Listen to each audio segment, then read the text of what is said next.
ओम नमः शिवाय। जय महाकाल। दोस्तों, भगवान शिव की पूजा में सबसे महत्वपूर्ण होता है बेलपत्र। एक लोटा जल और एक बेलपत्र से आप भगवान शिव को प्रसन्न कर सकते हैं। लेकिन क्या आप जानते हैं, बेलपत्र अर्पित करते समय कुछ खास नियमों का पालन करना जरूरी होता है। और सावन महीने में बेलपत्र के अलावा इन पत्तों से भी भगवान प्रसन्न होते हैं।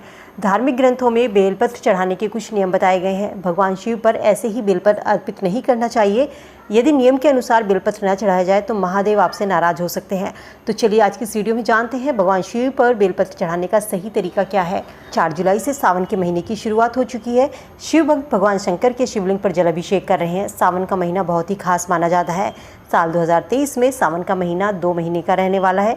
धार्मिक मान्यता के अनुसार भगवान शिव की पूजा करते समय बेलपत्र जरूर चढ़ाना चाहिए। बेलपत्र के बिना भगवान शिव की पूजा अधूरी मानी जाती है। लेकिन बेलपत्र चढ़ाने के कुछ नियम हैं। जब भी आप बेलपत्र चढ़ाएं तो इस चीज़ का ध्यान रखें कि बेलपत्र कहीं से कटा पिटा नहीं होना चाहिए। बेलपत्र खंडित नहीं होना चाहिए। बेलपत्र में 3 पत्तियां एक साथ होनी चाहिए।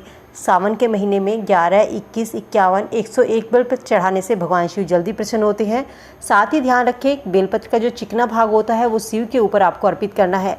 और भगवान शिव की उपासना करते समय ओम नमः शिवाय मंत्र का आपको जाप करना है। शिवलिंग पर बेलपत्र चढ़ाते समय इस चीज़ का जरूर ध्यान रखें कि बेलपत्र आपको खाली नहीं चढ़ानी है। बेलपत्र के साथ में जलधारा जरूर होनी चाहिए। यानी कि 1 लोटा जल में आप बेलपत्र डालें और जल अर्पण करने के बाद में बेलपत्र शिव पर चढ़ा सकते हैं। लेकिन इस चीज़ का भी ध्यान रखें, यदि आप शिवलिंग पर खाली जल अर्पित कर रहे हैं तो जल बिल्कुल खाली होना चाहिए। उसमें किसी भी तरीके के कोई फूल, चावल, तिल या दूध या चीनी, मीठा कुछ भी नहीं होना चाहिए। जल खाली अर्पित करें। लेकिन बेलपत्र अर्पित कर रहे हैं तो आप उसे लोटे में जल अर्पित करें और उसके बाद आप शिवलिंग पर बेलपत्र चढ़ा सकते हैं। चिकना भाग शिवलिंग के ऊपर होना चाहिए। साथ ही बेलपत्र तोड़ते समय भी कुछ बातों का जरूर ध्यान रखें। तिथियों का जरूर ध्यान रखें बेलपत्र तोड़ते समय, वरना आपकी बेलपत्र वर्जित मानी जाती है। कहते हैं चतुर्थी, अष्टमी, नवमी और चतुर्दशी, अमावस्या, संक्रांति के समय बेलपत्र नहीं तोड़ना चाहिए। सोमवार को भी बेलपत्र नहीं तोड़ना चाहिए। आप ऐसी स्थिति में एक दिन पहले बेलपत्र तोड़कर रख सकते हैं। बेलपत्र तुलसी की तरह कभी भी अशुद्ध नहीं माना जाता। चलिए अब जानते हैं सावन माह में आप भगवान शिव पर बेलपत्र के अलावा कौन कौन से और पत्ते चढ़ा सकते हैं। बेलपत्र के अलावा महादेव को समी के पत्ते भी काफ़ी प्रिय हैं। सावन में प्रतिदिन आप शिव जी पर समी के पत्ते अर्पित कर सकते हैं। धतूरे के पत्ते, धतूरे के फल फूल से भी भगवान शिव की पूजा होती है। इस पत्ते को शिवलिंग पर अर्पित करने से व्यक्ति के जीवन की सभी बाधाएं, सभी कष्ट दूर होते हैं। सावन मास में पीपल का पत्ता भी आप शिवलिंग पर अर्पित कर सकते हैं।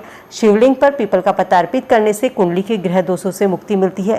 कहते हैं पीपल में वृक्ष में ब्रह्मा, विष्णु और महेश का वास माना जाता है। इसलिए हिंदू धर्म में पीपल को पूजनीय माना जाता है। तो आप बेलपत्र के अलावा पीपल के पत्ते, समी के पत्ते, आंकड़े के पत्ते, धतूरे के पत्ते भी शिवलिंग पर चढ़ा सकते हैं। तो दोस्तों, उम्मीद करती हूँ वीडियो में दी गई जानकारी आप सबके लिए यूजफुल होगी। वीडियो से आप लाभ जरूर उठाएंगे। वीडियो अगर पसंद आई तो फ्रेंड फैमिली के साथ में लाइक शेयर जरूर कीजिए।